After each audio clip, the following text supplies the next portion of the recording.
Dan saya pastikan ya, saya sampaikan, kita tidak pernah bisa memastikan orang itu mendapatkan rahmat atau mendapatkan adab. Ya, saya sampaikan kisah nyata ini.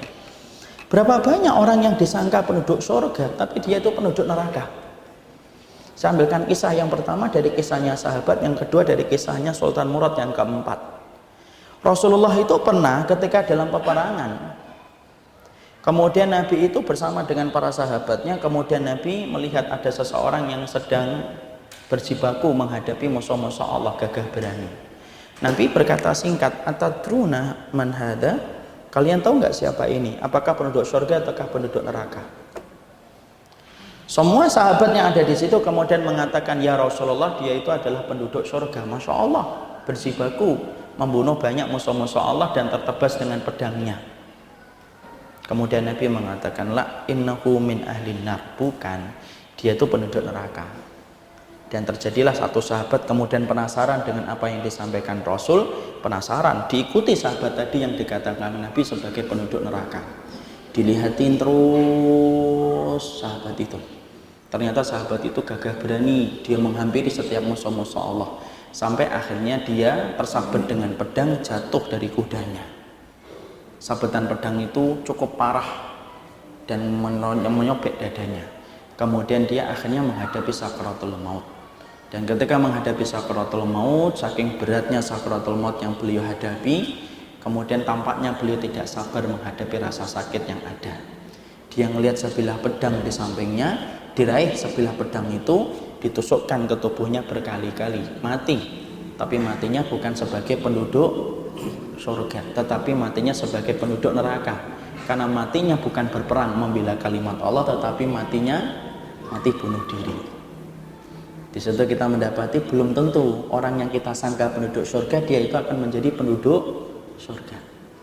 Sebaliknya ada sebuah kejadian pada kisah-kisah khalaf, yaitu kisahnya pada waktu Sultan Murad yang keempat ketika menjadi khalifah di daerah Utsmani, di daerah Turki.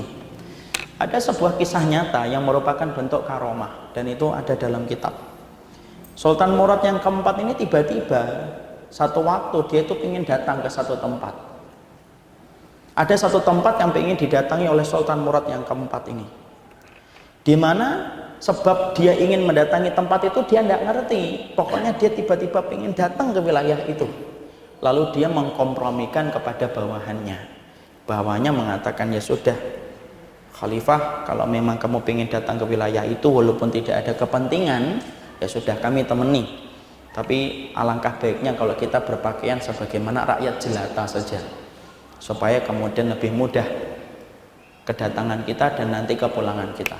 Sang Khalifah Murad yang keempat menyetujui. Kemudian datanglah Sultan Khalifah Murad yang keempat datang ke tempat itu.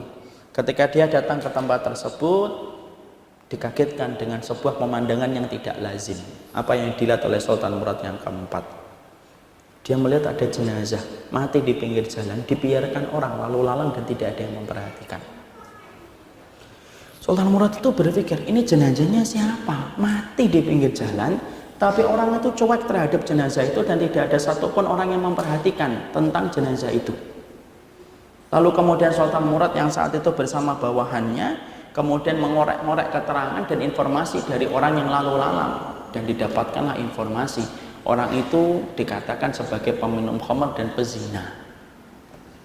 Makanya kemudian orang itu tidak memperdulikan jenazahnya dan membiarkan, dan mereka berkata, biarkan nanti keluarganya yang akan ngurus pezina dia itu dan pezina dia dan peminum khamr tiap malam.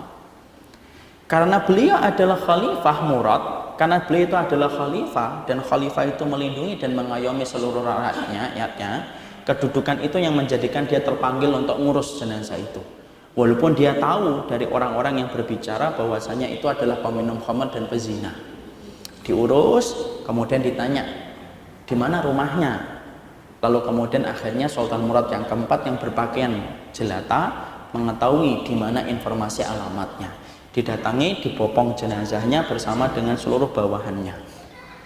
Kemudian diketok pintu rumah itu, kemudian terbukalah pintu rumah itu dan disambut oleh seorang wanita. Dan wanita itu ternyata adalah istrinya. Pecah tangisannya ketika mendapati suaminya sudah meninggal dunia dan menjadi jenazah yang dibawa ke rumahnya. Istrinya sempat bertanya, di mana kamu mendapatkan suamiku? Di pinggir jalan. Tidak ada yang ngurus suamiku, tidak ada. Tambah menangis istrinya. Kemudian istrinya bertanya, apa yang dikatakan oleh orang-orang ketika mereka meninggalkan suamiku dan tidak mengurus suamiku? Apakah mereka berkata bahwasanya dia pezina dan peminum khamr? Sultan Murad yang saat itu berpakaian jelata yang tidak diketahui oleh istri sang jenazah itu berkata, iya, suamimu dikomentari sebagai pezina dan peminum khamr, makanya tidak ada yang mau ngurus. Pecah tangisannya sang istri tersebut. Sampai kemudian ketika isak tangisnya itu sudah reda, barulah kemudian sang istri berkata, suamiku bukan pezina, suamiku bukan peminum khamr. Dan akulah yang menjadi saksi di hadapan Allah kelak bahwasanya dia bukan pezina dan bukan peminum khamr.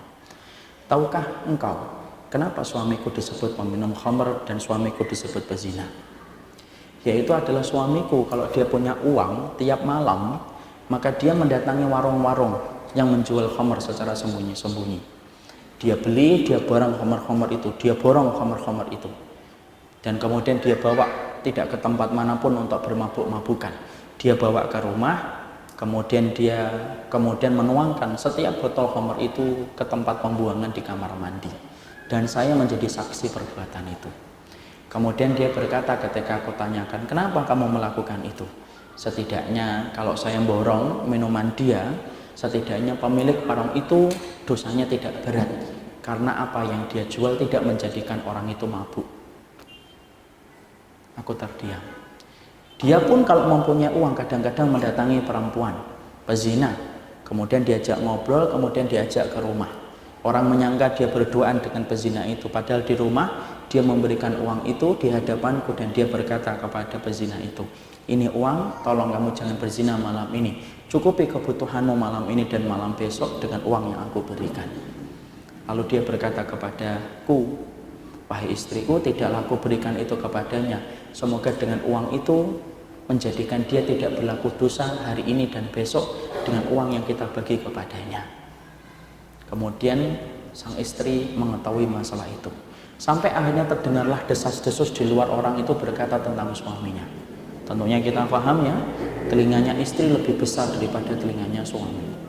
Dia mendengar desas-desus omongan orang tentang suaminya, lalu dia lekas berkata kepada suaminya, wahai suamiku, jangan kau teruskan lagi kebiasaanmu untuk memborong minuman khamr di warung dan kebiasaanmu membawa pelacur ke rumah.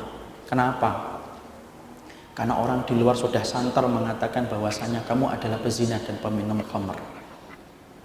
Maka suamiku berkata, biarkan dakhum, biarkan mereka ngomong apa saja tentang diriku, karena sesungguhnya yang aku butuhkan bukan ridhonya mereka, tetapi yang aku butuhkan ridhonya Allah di atas arasy-Nya. Kemudian aku berkata kepada suamiku, kalau kamu terus meneruskan ini, kalau kamu mati, bisa jadi mereka tidak akan pernah ngurus jenazahmu dan tidak akan mengurus mayatmu, dan kamu akan dibiarkan karena kamu dianggap menjadi sampah masyarakat.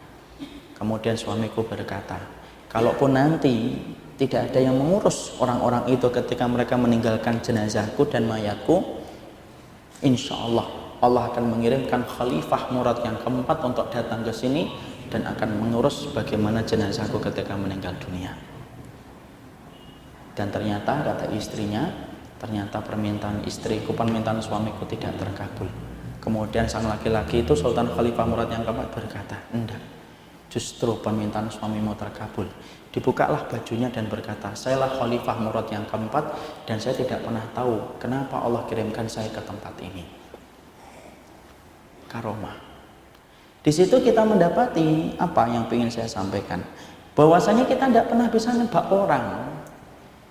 Makanya kalau ada orang yang datang ke kuburan kemudian dia menebak ini penduduk surga, ini penduduk neraka, ini penduduk surga, ini penduduk neraka, kita tidak ngerti. Kok sampai kemudian kita mengistimewakan kuburan fulan daripada kuburan fulan? Pertanyaan kita sederhana, setingkat besar apa ilmu kita mengetahui bahwasanya fulan itu mendapatkan